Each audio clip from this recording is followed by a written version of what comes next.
apakah kebebasan kita sudah eh, berjalan? Tapi yang pertama tadi takaran kebebasan seperti apa gitu ya. Pertama ada yang namanya freedom of speech ya, kebebasan berbicara.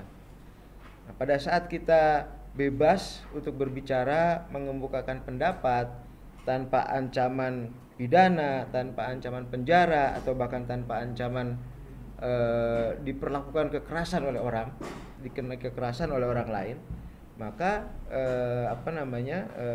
hukum media massa itu atau takaran kebebasan itu sudah bagus, gitu ya.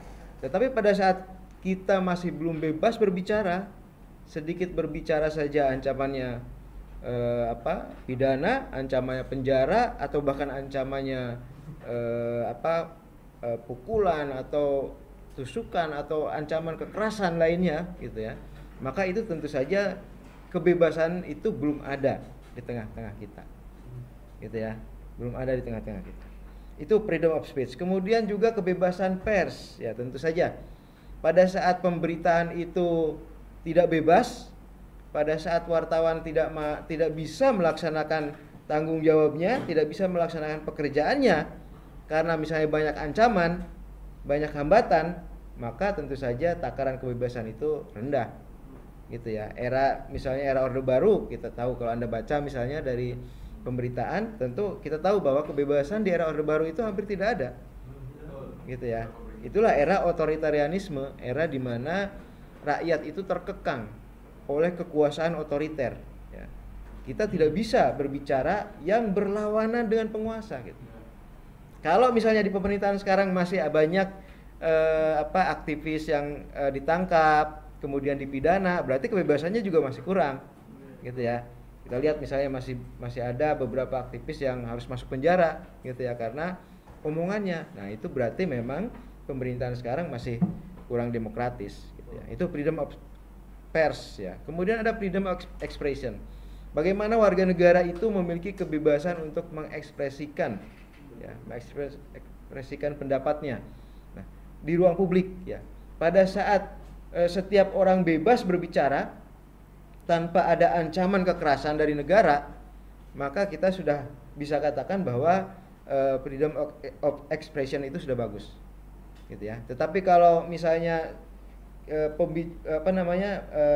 seseorang tidak bebas untuk berbicara, apalagi mengkritik pemerintah, maka tentu freedom of expression-nya masih buruk, gitu ya.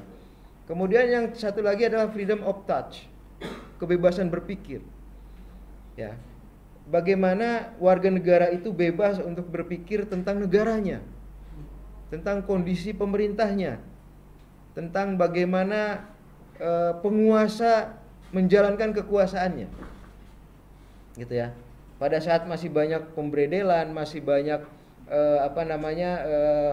kekerasan ya, tanggapan kekerasan kepada rakyat, maka tentu kita bisa menilai bahwa freedom of touch-nya juga buruk, gitu ya. Nah, itu kira-kira takaran kebebasan itu seperti apa, gitu ya. Kemudian pertanyaan kedua tadi, apakah hukum media massa sudah diterapkan? Ya, saya kira kalau Anda coba baca ya pemberitaan-pemberitaan sejak reformasi, banyak sekali proses-proses hukum terkait dengan media massa ya. Itu memperlihatkan bahwa memang hukum media massa sudah diterapkan sebenarnya. Ya, jadi kita patut bersyukur bahwa era reformasi yang dimulai tahun 1999 itu adalah era yang penuh kebebasan. Ya, jadi era Anda sejak lahir ini, saya yakin kan setelah 99 nih lahirnya nih. Ya kan? Ya, 2000 ke sini gitu ya. Jadi Anda itu hidup di era kebebasan. Ya. Berbeda dengan saya yang sempat mengenyam era otoritarianisme Orde Baru. Ngomong sedikit aja kalau menyinggung pemerintah, penguasa, tangkap. Semoga kita tidak kembali ke era otoritarianisme ya.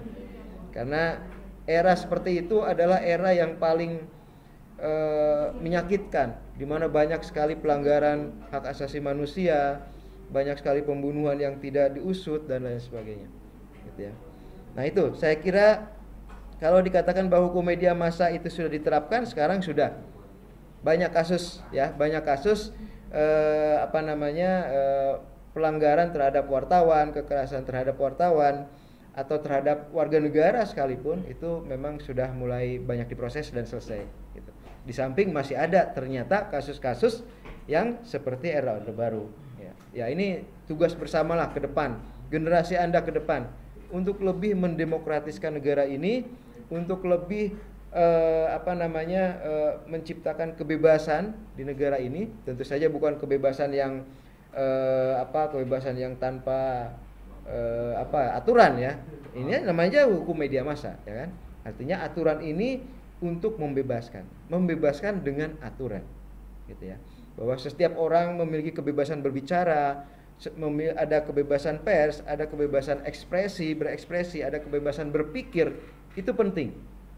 Itu penting untuk menciptakan kehidupan bernegara yang baik ya, yang menghargai hak-hak warga negara. Oke, saya kira itu tambahannya. Silakan dibuka termin kedua.